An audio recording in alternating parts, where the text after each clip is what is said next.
کسی زمانے کی بات ہے کہ ایک دور دراز پہاڑی وادی میں ایک بستی آباد تھی جس کا نام بستی خرد تھا۔ یہ بستی قدرت کے حسین منظر سے گری ہوئی تھی، جہاں سرسبز میدان، بلند پہاڑ، چمکتی جھیلیں اور خوبصورت درختوں کا ایک جال بچھا ہوا تھا۔ بستی کے لوگ ایک دوسرے کے ساتھ محبت اور تعاون کی روح سے جیتے تھے، اور ان کے درمیان نہ کوئی جھگڑا ہوتا نہ دشمنی۔ یہاں کے لوگ بہت سادہ تھے اور فطرت کی قربت میں اپنی زندگی گزارتے تھے۔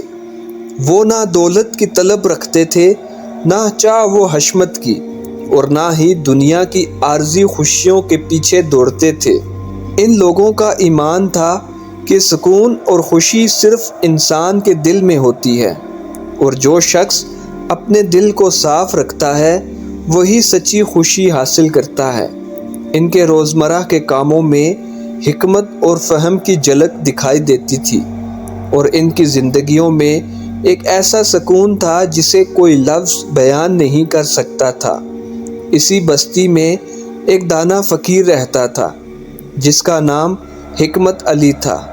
حکمت علی ایک درویش تھا جو تمام دنیاوی لذتوں سے آزاد تھا اور صرف سچائی، محبت اور سکون کی تلاش میں تھا۔ اس کی زندگی بہت سادہ تھی۔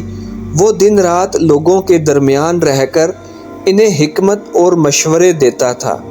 لوگ اس کی باتوں کو دھیان سے سنتے تھے اور ان پر عمل کرتے تھے، کیونکہ حکمت علی کی باتیں نہ صرف عقل سے بالا تر تھیں بلکہ دل میں گہرائی اور سکون پیدا کرنے والی ہوتی تھی۔ حکمت علی کا دل بے حد صاف تھا اور وہ ہمیشہ دوسروں کی مدد کرنے کی کوشش کرتا تھا۔ بستی کے لوگ جب کسی پریشانی میں پھنس جاتے یا زندگی کے پیچیدہ سوالات کا سامنا کرتے تو وہ حکمت علی کے پاس آتے۔ وہ جانتے تھے کہ حکمت علی کی رہنمائی میں ہی ان کے مسائل کا حل پوشیدہ ہے۔ حکمت علی کے پاس کوئی مال و دولت نہیں تھی، لیکن اس کے پاس ایک ایسی دولت تھی جو دنیا کے تمام خزانوں سے زیادہ قیمتی تھی۔ وہ دولت جو انسان کے دل میں سکون، محبت اور سچائی پیدا کرتی تھی۔ حکمت علی کی شہرت بہت دور دور تک پھیل چکی تھی۔ ایک دن جب حکمت علی بستی کے درختوں کے نیچے بیٹھا مراقبہ کر رہا تھا، اس کے دل میں ایک خیال آیا کہ اب وہ اس بستی سے باہر نکل کر کسی دوسری بستی میں جائے گا، وہاں کے لوگوں کو سچائی، محبت اور سکون کی حقیقت سمجھائے گا۔ حکمت علی نے بستی کو چھوڑنے کا ارادہ کیا اور اس کا سفر ایک نئی بستی جاہل کی طرف شروع ہو گیا۔ بستی جاہل ایک ایسی جگہ تھی جہاں کے لوگ اپنے نفس کے غلام بن چکے تھے۔ یہ بستی بظاہر خوبصورت تھی، لیکن یہاں کے لوگ ایک دوسرے سے نفرت کرتے تھے، حسد کرتے تھے اور ہر وقت دنیاوی لذتوں کی تلاش میں رہتے تھے۔ ان کے دلوں میں سکون نہیں تھا اور ہر شخص اپنی زندگی میں کچھ نہ کچھ کمی محسوس کر رہا تھا۔ بستی کے لوگ ایک دوسرے کی مدد کرنے کی بجائے اپنی منفرد خواہشات اور مفادات کے پیچھے دوڑتے رہتے تھے۔ وہ بے سکون تھے کیونکہ انہوں نے اپنے دلوں کی صفائی کو نظر انداز کر دیا تھا اور دنیا کے عارضی خوشیوں کا پیچھا کر رہے تھے۔ حکمت علی جب بستی جاہل میں پہنچا تو اس نے فوراً یہاں کے لوگوں کا ماحول محسوس کیا۔ وہ ہر طرف لڑائیوں، بحثوں اور شکایتوں کا سامنا کر رہا تھا۔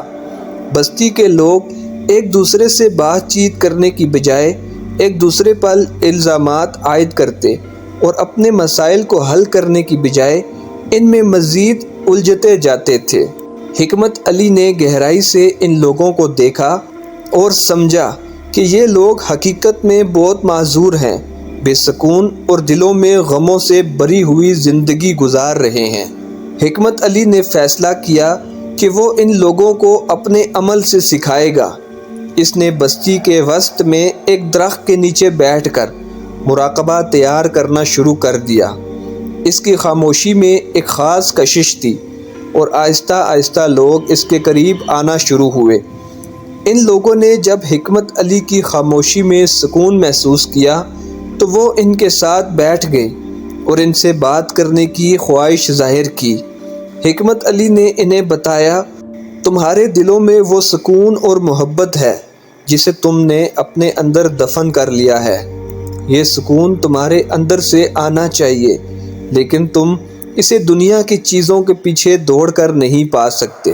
لوگوں نے حکمت علی کی باتوں پر غور کرنا شروع کیا، لیکن انہیں ابھی تک پوری طرح سمجھ نہیں آیا کہ وہ اپنے دل میں سکون کیسے لا سکتے ہیں۔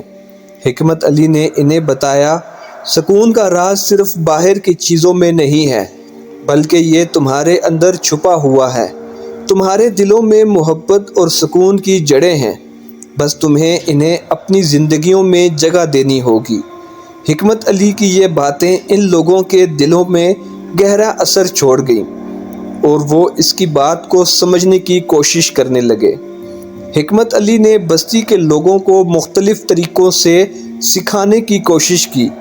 وہ ان کے ساتھ وقت گزارنے لگے، ان کی زندگیوں میں شامل ہو گئے اور ان کے روزمرہ کے کاموں میں ان کی مدد کرنے لگے۔ حکمت علی نے لوگوں کو بتایا کہ دنیاوی خواہشات کے پیچھے دوڑنے سے تمہاری زندگی میں سکون نہیں آئے گا، بلکہ تمہیں اپنی ذات کی گہرائی میں جھانک کر اپنے اندر کی خامیوں کو پہچاننا ہوگا۔ جب تم اپنے دل میں محبت اور سکون پیدا کرو گے، تب تمہیں دنیا کی تمام مشکلات اور پریشانیوں کا سامنا کرنے کی طاقت ملے گی۔ وقت گزرنے کے ساتھ ساتھ بستی کے لوگ حکمت علی کی باتوں کو سمجھنے لگے اور اپنے اندر کی حقیقت کو پہچاننے لگے اور ایک دوسرے کے ساتھ تعاون اور محبت سے پیش آنے لگے۔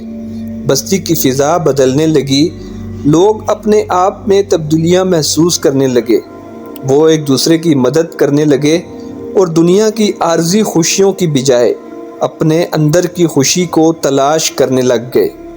حکمت علی کی رہنمائی سے بستی میں بہت بڑی تبدیلی آئی۔ بستی کے لوگ آپس میں بات کرتے، ایک دوسرے کی مدد کرتے اور ایک دوسرے کے ساتھ محبت اور احترام کا برتاؤ کرتے تھے۔ حکمت علی کے پیغام نے ان کی زندگیوں میں سکون اور محبت کی ایسی لہر پیدا کر دی تھی کہ وہ ہر مشکل کا حل محبت اور تعاون سے تلاش کرتے۔ بستی کے لوگ اب جان چکے تھے کہ سکون کا راز نہ باہر کی دنیا میں ہے، نہ دولت میں، نہ ہی شہرت میں۔ سکون کا راز صرف انسان کے دل میں ہوتا ہے، اور جب دل صاف ہو تو انسان کی زندگی میں سکون اور خوشی آپ سے آپ آ جاتی ہے۔ جب حکمت علی نے بستی میں اس تبدیلی کو دیکھا تو اس کے دل میں سکون کی ایک گہری لہر دوڑ گئی۔ وہ جانتا تھا کہ اب بستی والے اپنی زندگیوں میں سکون اور محبت کو برقرار رکھیں گے۔ اس نے بستی والوں سے کہا، اب تم سب کی زندگی میں سکون ہے اور تم نے اپنے اندر کی حقیقت کو پہچان لیا ہے۔ یہ سکون ہمیشہ تمہارے ساتھ رہے گا، بس تمہیں اپنے دل میں محبت اور سکون کی جڑیں مضبوط رکھنی ہوں گی۔ بستی کے لوگ حکمت علی کا شکریہ ادا کرتے ہوئے ان کے قدموں میں بیٹھ گئے اور کہا، آپ نے ہماری زندگیوں کو بدل کر رکھ دیا ہے۔ آپ کی رہنمائی نے ہمیں سکھایا ہے کہ سکون اور محبت کی اصل حقیقت کیا ہے۔ حکمت علی نے مسکرا کر کہا، یہ سکون تمہارے دلوں میں پہلے سے تھا، بس تمہیں اسے دریافت کرنا تھا۔ اب تمہیں ہمیشہ اپنی زندگیوں میں اس روشنی کو برقرار رکھنا ہے۔ اور یوں حکمت علی واپس اپنی بستی کی طرف روانہ ہو گئے اور بستی جاہل کا ماحول بھی بدل گیا۔ اس کہانی کا پیغام یہ تھا کہ ہر انسان کے اندر سکون اور محبت کی صلاحیت ہوتی ہے، بس ہمیں اس کا شعور حاصل کرنا ہوتا ہے اور اس پر عمل کرنا ہوتا ہے۔ جب ہم اپنے دلوں میں سکون پیدا کرتے ہیں تو ہماری زندگی اور ہمارے ارد گرد کے لوگوں کی زندگی بھی بہتر ہونا شروع ہو جاتی ہے۔ دوستو، اگر آپ کو یہ کہانی اچھی لگی ہو تو ویڈیو کو لائک کریں، چینل کو سبسکرائب کریں اور ویڈیو کو دوستوں کے ساتھ لازمی شیئر کریں۔ شکریہ۔